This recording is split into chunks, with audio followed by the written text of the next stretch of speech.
Puji Tuhan, selamat berjumpa kembali saudara-saudara yang dikasihi oleh Tuhan. Kita akan mendengarkan firman Tuhan yang akan kita pelajari dari Hosea. Namun sebelumnya kita berdoa terlebih dahulu.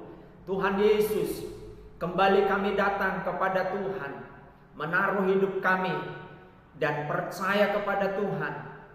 Dan kami percaya bahwa kuasa-Mu lah yang membuat kami ada sebagaimana kami ada sore hari ini untuk menikmati berkat Allah yang luar biasa dan dahsyat. Nafas, kesehatan, semua adalah anugerah Tuhan bagi kami. Maka sebab itu kami datang mempersembahkan seluruh hidup kami. Sementara kami akan dengarkan firman Tuhan.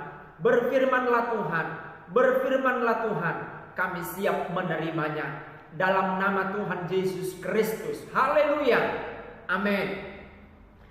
Kita akan membaca kitab Hosea pasal 12 ayat 1 sampai dengan ayat 15. Demikian, Efraim menjaga angin dan mengejar angin timur sehari suntuk, memperbanyak dusta dan pemusnahan. Mereka mengadakan perjanjian dengan Asyur dan membawa minyak kepada Mesir. Tuhan mempunyai perbantahan dengan Yehuda. Ia akan menghukum Yakub sesuai dengan tingkah lakunya dan akan memberi balasan kepadanya sesuai dengan perbuatan-perbuatannya. Di dalam kandungan ia menipu saudaranya dan dalam kegagahannya ia bergumul dengan Allah. Ia bergumul dengan malaikat dan menang. Ia menangis dan memohon belas kasihan kepadanya. Di Betel ia bertemu dengan dia, dan di sanalah dia berfirman kepadanya, yakni Tuhan Allah semesta alam, Tuhan namanya. Engkau ini harus berbalik kepada Allahmu. Peliharalah kasih setia dan hukum, dan nantikanlah Allahmu senantiasa. Sama seperti Kanaan dengan neraca palsu di tangannya dan suka memeras. Berkatalah Efraim, bukankah aku telah menjadi kaya, telah mendapat harta benda bagiku, tetapi segala hasil jerih payahku tidak mendatangkan kesalahan yang merupakan dosa bagiku. Tetapi aku adalah Tuhan Allahmu sejak di tanah Mesir. Aku masih mau membuat engkau diam kembali di kemah-kemah seperti di hari-hari pertemuan raya. Aku berbicara kepada para nabi dan banyak kali memberi penglihatan dan memberi perumpamaan dengan perantaraan para nabi. Bila di Gilead ada kejahatan, maka mereka menjadi kesia-siaan belaka. Di Gilgal mereka mempersembahkan lembu jantan, maka mezbah-mezbah mereka juga menjadi seperti timbunan batu di alur-alur ladang.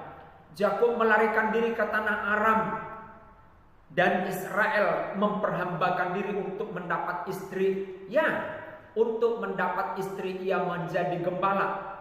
Israel dituntun oleh Tuhan keluar dari Mesir dengan perantaraan seorang nabi. Ya, ia dijaga oleh seorang nabi. Efraim telah menimbulkan sakit hatinya seperti pahit, maka Tuhannya akan membiarkan hutang darahnya menimpa dia dan akan membalas celanya kepadanya. Efraim telah menimbulkan sakit hatinya secara pahit, maka Tuhannya akan membiarkan hutang darahnya menimpa dia dan akan membalas celanya kepadanya. Saudara-saudara yang dikasihi oleh Tuhan Yesus Kristus, ada 3 dosa zaman akhir ini yang kita temukan di dalam ayat ini. Saudara, sebelum kita melihat 3 hal itu, kita akan lihat pesan Tuhan kepada Hosea. Pasal pertama, Hosea disuruh Tuhan untuk mengawini pelacur, yaitu Gomer dan melahirkan 3 anak. Ini adalah gambaran bagi kita saat ini sebagai orang yang hidup di akhir zaman.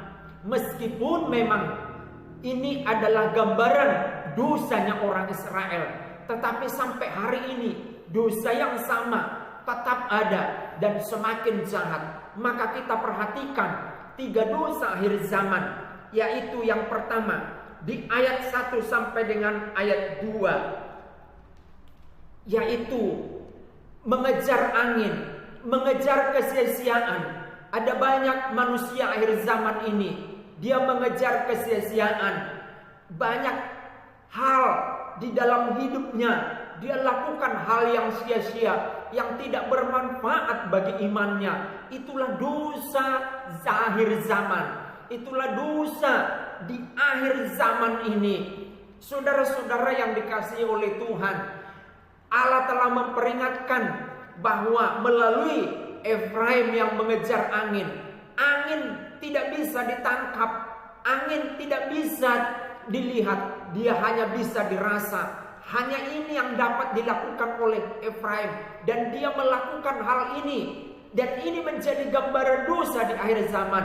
Banyak orang saat ini melakukan hal yang sia-sia di dalam hidupnya, sampai dia melakukan hal ini menentang Tuhan.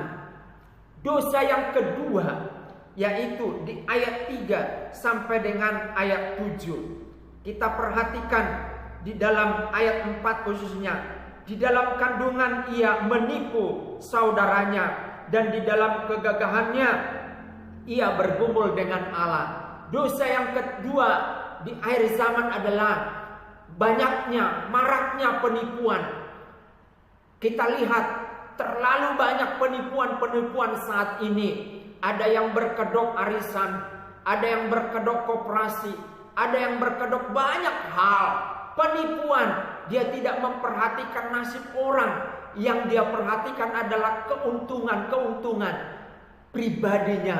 Kalau keuntungan pribadi yang berdasarkan kebenaran adalah sah, tetapi ini penipuan. Dia galang dana, dia cari dana dari orang, nasabah, tetapi dia bawa kabur uangnya. Bukankah ini menjadi sebuah kejahatan di akhir zaman yang sangat rentan terjadi? Haleluya. Mari lebih peka lagi dengan keadaan akhir zaman. Dan dosa yang ketiga, yaitu di ayat 9. Berkatalah Efraim, bukankah aku telah menjadi kaya, telah mendapat harta benda bagiku, tetapi segala hasil jerih payahku tidak mendatangkan kesalahan dan merupakan dosa bagiku. Dosa yang ketiga di akhir zaman adalah kesombongan.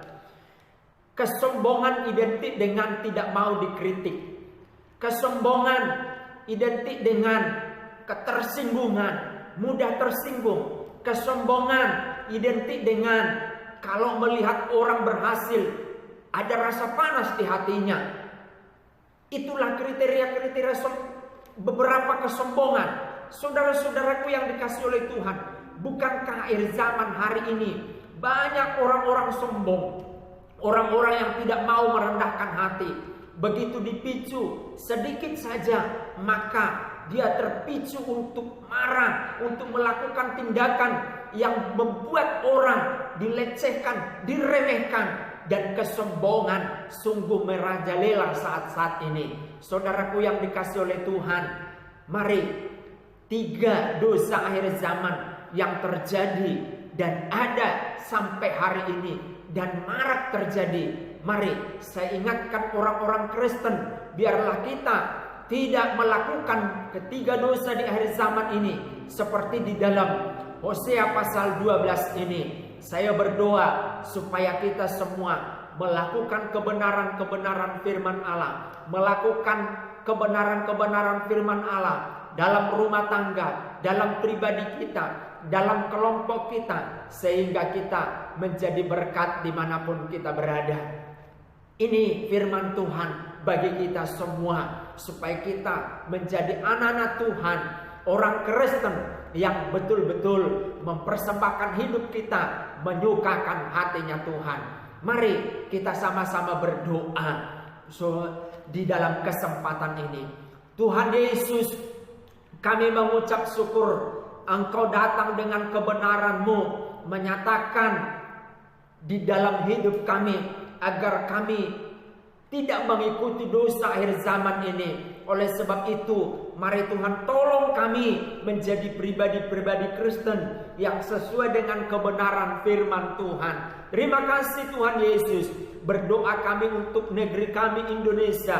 Tuhan berkati Indonesia. Tuhan berkati bangsa kami. Biarlah bangsa kami hatinya terbuka kepada kebenaran-Mu, sehingga semua masyarakat Indonesia berlomba-lomba melakukan kebenaran, bukan berlomba-lomba melakukan kejahatan akhir zaman ini. Tetapi doa kami, biar semua masyarakat Indonesia sadar untuk melakukan bagiannya yang benar di dalam Tuhan. Kami berdoa buat pemerintahan kami, mulai dari pusat, presiden, gubernur, bupati, camat, kepala desa, RW, RT di seluruh Indonesia. Tuhan pakai mereka untuk menjalankan roda pemerintahan kami. Dan kami percaya hikmat Tuhan turun atas mereka, sehingga negeri kami menjadi negeri yang makmur, menjadi negeri yang diberkati. Lawat Indonesia Tuhan, berkati Indonesia, berkati pemimpin negeri kami, berkati pemimpin-pemimpin gereja, sehingga pemimpin-pemimpin gereja menyuarakan kebenaran-Mu dan nama Tuhan dipermuliakan. Terima kasih Tuhan, segala puji, hormat dan syukur bagi-Mu sekarang dan selama-lamanya. Di dalam nama Tuhan Yesus kami serukan doa ini dan kami mengucap syukur buat firman-Mu. Haleluya. Amin.